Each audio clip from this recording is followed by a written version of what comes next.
What's going on, everybody? This is Brian Mazique of the Fight Guys, and we are talking UFC 172, and we are still in these prelims, almost at the end of them, going through every single fight. We're powered by Fight TV, presented by Bet Online. Let's take a look at these Bet Online odds. Right now, this one's super close. Minus 115 favorite Anthony Fluffy Hernandez. It's pretty cool. It's good to be fluffy. Minus 105 underdog Kevin Trailblazer Holland. This one is going to be pretty interesting. Kevin Holland's really tall for the middleweight division, 6'3", makes the weight. He actually volunteered to step in to fight Marvin Vettori on Wednesday. Said he could have, made the fight or whatever. Didn't get that opportunity. Maybe Marvin Vettori would have been happier. I don't know if you guys saw him yelling at people in the hotel because Carl Robertson missed weight. But anyway, let's talk about this fight, which is pretty interesting. Kevin Holland's coming off a loss, a fight that a lot of people felt he should have won. He seemed to have control of the bout against Brendan Allen back in October, but ultimately ended up getting choked out. His second submission loss of his career. He's actually pretty good with his own submissions, but he has a tendency to be really careless, and I think that's probably one of his biggest issues. Anthony Hernandez is a submission specialist. He is 7-1. I believe 6 of his victories have come by submission. His boxing is still coming along. It's pretty basic at this point.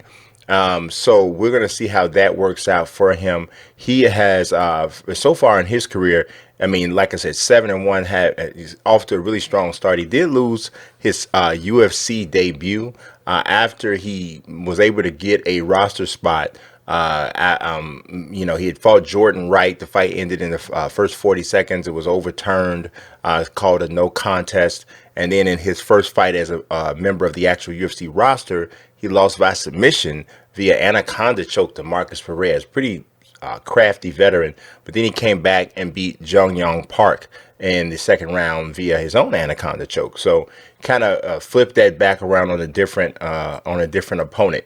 So what's going to happen when he fights Kevin Holland? Let's talk about the matchup itself. From a striking standpoint, Kevin Holland definitely has the edge. He's longer, has just a wild variety of strikes he throws, kicks, spinning attacks, punches, elbows, knees. There's parts of the way he fights that will remind you of like a completely unrefined, wild John Jones. It's part of the way he fights that you could see some of that in him, but it's a lot, like I said, a lot less controlled. But from a distance, because of his reach and his length, he's going to outstrike most guys. I think so far out of the fighters I've seen him face in the UFC, the only person who really he didn't seem to have anything for from a striking standpoint was Thiago Santos, and most people don't have anything for Thiago Santos when it comes to stand-up, so that was no real surprise. But everybody else, he tends to do well while he's striking. Problem for him is it's too easy to get past his striking, and it shouldn't really be that way. I heard Daniel Cormier actually point that out in his loss to Brandon Allen. Or maybe it was Dominic Cruz, I can't remember which one, but ultimately he ends up getting into these grappling exchanges. He can get some submissions, but he doesn't have the greatest balance, and he doesn't really defend the submissions as well. So it's an interesting he's got some holes, definitely got some holes in his game. He got some talent, but he also has some holes. We go to grappling. Like I said, I think Hernandez is definitely the favorite here. They both, like I said, have had, bouts they've won by submission and finished in that way. But Hernandez is surgical down there. I mean, you would think that he was the more experienced guy, because I feel like his game is just much more controlled.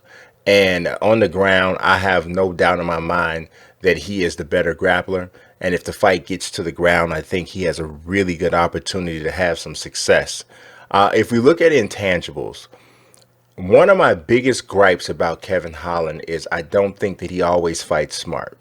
He gets caught up in entertaining or trying to entertain the crowd and trying to just, I don't know I've never seen a guy have as much conversation in the octagon as Kevin Holland has. I mean, he literally, he was underneath Thiago Santos and getting punched, and he's like telling him stuff like, oh man, you're going to keep on hitting me that hard, huh? Just weird kind of behaviors that I don't think are serving him well. And he also has a thing where he can slip and fall into just some a lackadaisical sort of thing in the mix of exchanges and grappling sequences. And I think it opens him up. I really do think it opens him up to take some L's that he may, if he was more focused, may not have to take. Now, I don't know. Maybe we're going to see a brand new Kevin Holland.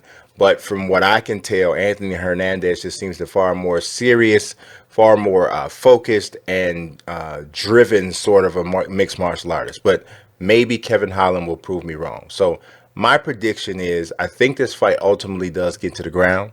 And I believe that Anthony Hernandez is the better grappler. And I think ultimately he will get a submission victory over Kevin Holland. And if this does happen, Kevin Holland has some real serious questions to answer because he has some talent.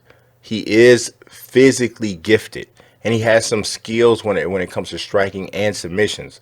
But if he loses this fight the way I think he will, it's going to be really time for him to reevaluate his approach and perhaps take a different one. So that's what I got for you guys today. I hope you go ahead and subscribe. Also like this video. And don't forget to also click the notifications bell so that you'll know when new videos drop. Also, if you want to see the remainder of these videos for UFC Fight Night 172, in the upper right corner, you can click that card. And you can watch every single odds and predictions piece for every fight on the card. So I appreciate you watching as always. God bless and peace.